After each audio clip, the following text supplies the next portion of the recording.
ആയുർവേദ വൈദ്യശാസ്ത്രം ഒരു അമൃതായി കണക്കാക്കുന്ന പോഷകസമൃദ്ധമായ നെല്ലിക്ക കൊണ്ടുള്ള ഒരു അടിപൊളി വിഭവമാണ് ഞാൻ ഇന്നിവിടെ തയ്യാറാക്കുന്നത്. കരുത്തുള്ള ഒരു യൗവനം നിങ്ങൾ ആഗ്രഹിക്കുന്നുണ്ടെങ്കിൽ തീർച്ചയായും ഈ രീതിയിൽ ഈ നെല്ലിക്ക വിഭവം ഒന്ന് തയ്യാറാക്കി ഉപയോഗിക്കുക. അപ്പോൾ അത് ഞാൻ തയ്യാറാക്കുന്നതിന് വേണ്ടി ഇവിടെ 1/2 കിലോ നെല്ലിക്കയാണ് എടുത്തിരിക്കുന്നത്. നമ്മൾ നെല്ലിക്ക തിരഞ്ഞെടുക്കുമ്പോൾ വാടിയതും അതുപോലെ കേടായതുമായിട്ടുള്ള നെല്ലിക്ക ഒന്നും എടുക്കാൻ പാടില്ല. ഇനിയിപ്പോൾ നമുക്ക് ഈ നെല്ലിക്ക നല്ലതുപോലെ ഒന്ന് വാഷ് ചെയ്തെടുക്കുക. ഒരു 2 പ്രാവശ്യമെങ്കിലും നല്ലതുപോലെ ഒന്ന് വാഷ് ചെയ്ത് വേണം നമുക്ക് ഈ ഒരു നെല്ലിക്ക എടുക്കേണ്ടത്.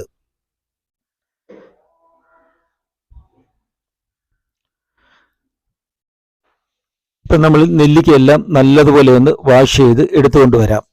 അപ്പം നെല്ലിക്കയെല്ലാം വാഷ് ചെയ്ത് കൊണ്ടുവന്നതിന് ശേഷം ഇനിയിപ്പം നമുക്കിതൊന്ന് വേവിച്ചെടുക്കുക. അപ്പം ഞാനിവിടെ വേവിച്ചെടുക്കുന്നത് ഇഡ്ഡലിക്കുട്ടകത്തിനകത്തിട്ട് നല്ലതുപോലെ ആവി കയറ്റിയാണ് വേവിക്കുന്നത്. വെള്ളം തിളപ്പിച്ച് വേണമെങ്കിലും നമുക്കിത് വേവിച്ചെടുക്കാം. പക്ഷെ നമ്മൾ ആവിയിൽ വേവിക്കുകയാണെങ്കിൽ ഈ നെല്ലിക്കയുടെ പോഷകാംശങ്ങൾ അധികം നഷ്ടപ്പെടില്ല. വെള്ളത്തിലിട്ടാണ് നമ്മൾ ഇത് തിളപ്പിച്ച് വേവിക്കുകയാണെങ്കിൽ കുറച്ചൊക്കെ ഇതിന്റെ പോഷക ഗുണങ്ങളൊക്കെ നഷ്ടപ്പെടാൻ സാധ്യതയുണ്ട്. അതുകൊണ്ട് കഴിയുന്നിടത്തോളം നിങ്ങളിത് ആവിയിൽ തന്നെ ഒന്ന് പുഴുങ്ങിയെടുക്കുന്നതാണ് ഏറ്റവും നല്ലത്.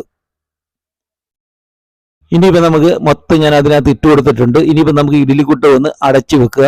എന്നിട്ടൊരു 8-10 മിനിറ്റ് നമുക്കിത് ഇതേ രീതിയിൽ വെച്ച് നല്ലതുപോലെ ഒന്ന് വേവിച്ചെടുക്കാം.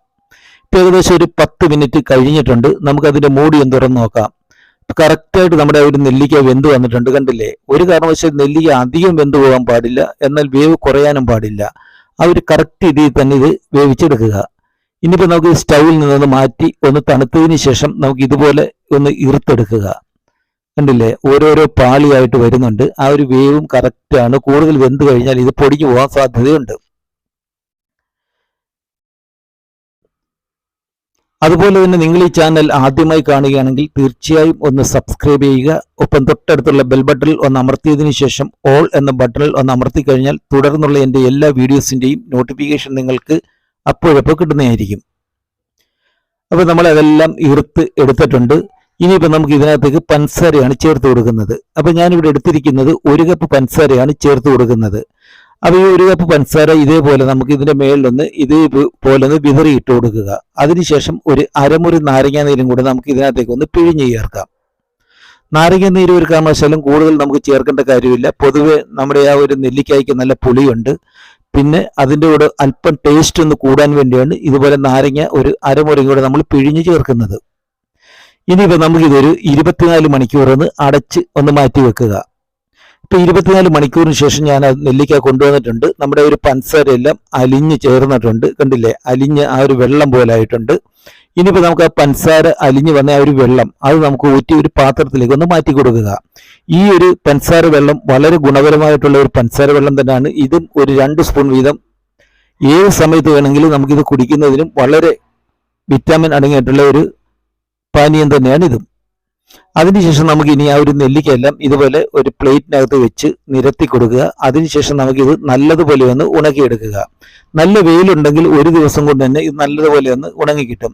ഇപ്പം മഴക്കാലമൊക്കെ ആയതുകൊണ്ട് ഇത് ചിലപ്പോൾ നമുക്ക് 1-2 ദിവസം വെച്ച് വേണം ഇത് നല്ലതുപോലെ ഒന്ന് ഉണക്കിയെടുക്കേണ്ടത്.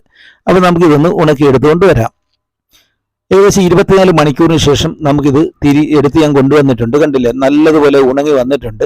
ഞാൻ നേരത്തെ പറഞ്ഞതുപോലെ നല്ല വെയിലുണ്ടായിരുന്നെങ്കിൽ നമുക്ക് ഒരു ദിവസം കൊണ്ട് മാത്രമേ ഇത് ഉണക്കിയെടുക്കായിരുന്നു. ഇതിപ്പോൾ വെയിൽ അല്പം കുറവുള്ളത് കൊണ്ടാണ് 2 ദിവസം കൊണ്ട് ഞാൻ ഇത് ഉണക്കിയെടുത്തത്. ഇനിയിപ്പോൾ നമുക്കത് ഇതുപോലെ ഒരു കപ്പിലേക്കൊന്ന് മാറ്റി കൊടുക്കുക. ഈ കപ്പിലേക്കൊന്ന് മാറ്റി കൊടുത്തതിന് ശേഷം ഇനിയിപ്പോൾ നമുക്ക് ഇതിനകത്തേക്ക് ചേർത്ത് കൊടുക്കേണ്ടത് കുരുമുളക് പൊടിയാണ് ചേർത്ത് കൊടുക്കുന്നത്. അപ്പോൾ നമുക്ക് 1 സ്പൂൺ കുരുമുളക് പൊടി കൂടെ ഈ ഒരു നെല്ലിക്കയുടെ പുറത്തേക്ക് നമുക്കൊന്ന് വിതറി കൊടുക്കാം. ഇനിയിപ്പോൾ കുരുമുളക് പൊടി നിങ്ങൾക്ക് ഇഷ്ടമില്ലെന്നുണ്ടെങ്കിൽ അത് ചേർക്കേണ്ട കാര്യമില്ല. കാരണം എന്ന് വെച്ച് കഴിഞ്ഞാൽ കുരുമുളക് പൊടി ചേർത്ത് കൊടുത്തു കഴിഞ്ഞാൽ നമുക്ക് അതൊരു നല്ല ഔഷധ ഗുണമുള്ള ഒരു കുരുമുളക് പൊടിക്കും നല്ല ഔഷധമുണ്ട്. അതുകൊണ്ടാണ് ഞാൻ ആ ഒരു കുരുമുളക് പൊടിയും കൂടെ ചേർത്ത് കൊടുക്കുന്നത്. പിന്നീട് നമ്മൾ ഇതിനകത്തേക്ക് ചേർത്ത് കൊടുക്കുന്നത് പഞ്ചസാര പൊടിച്ചത്. ഏകദേശം ഒരു 3 സ്പൂൺ പഞ്ചസാര പൊടിച്ചതും കൂടെ നമുക്ക് ഇതിനകത്തേക്ക് ഒന്ന് ചേർത്ത് കൊടുക്കുക. അപ്പോൾ പഞ്ചസാരയുടെ അളവെന്ന് പറയുമ്പം നമ്മൾ എടുത്തിരിക്കുന്ന നെല്ലിക്കയുടെ ക്വാണ്ടിറ്റി അനുസരിച്ചാണ് നമ്മളിത് ചേർത്ത് കൊടുക്കുന്നത്. അപ്പോൾ നമുക്ക് ആ ഒരു പാത്രത്തിൽ നിന്ന് മറ്റൊരു പാത്രത്തിലേക്ക് ഇതൊന്ന് ഇട്ട് കൊടുക്കാം. എന്നിട്ട് ഇത് നമുക്ക് നല്ലതുപോലെ ഒന്ന് ഇളക്കി ആ ഒരു പഞ്ചസാരയും അതുപോലെ തന്നെ കുരുമുളകിന്റെ പൊടിയും ഒന്ന് യോജിപ്പിച്ച് ആ നെല്ലിക്കയായിട്ടൊന്ന് എടുക്കാം. തീർച്ചയായിട്ടും നിങ്ങൾ ഇത് വീട്ടിൽ തയ്യാറാക്കി നോക്കുക. വളരെ ഗുണപരമായിട്ടുള്ള ഒരു ഔഷധം തന്നെയാണ്. ഈ രീതിയിൽ തയ്യാറാക്കി ഏകദേശം 1 വർഷത്തോളം നമുക്കിത് കേടുകൂടാതെ സൂക്ഷിക്കാൻ സാധിക്കും.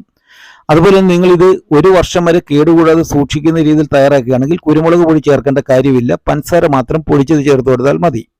ഇതിപ്പോൾ ഞാൻ നിങ്ങളെ കാണിക്കാൻ വേണ്ടി ഒരു 5-6 ദിവസത്തേക്ക് വേണ്ടിയുള്ളതാണ് തയ്യാറാക്കിയിരിക്കുന്നത്. കണ്ടില്ലേ? തീർച്ചയായിട്ടും നിങ്ങളിന്ന് വീട്ടിൽ തയ്യാറാക്കി നോക്കുക. അതുപോലെ നിങ്ങൾക്ക് ഈ വീഡിയോ ഇഷ്ടപ്പെട്ടെങ്കിൽ ഒന്ന് ലൈക്ക് ചെയ്യുക, ഒപ്പം ഒന്ന് ഷെയർ ചെയ്യുക. ഇതുവരെ നിങ്ങൾ സബ്സ്ക്രൈബ് ചെയ്തിട്ടില്ലെങ്കിൽ അതും കൂടെ ഒന്ന് മറക്കാതെ ചെയ്യുക. അപ്പോൾ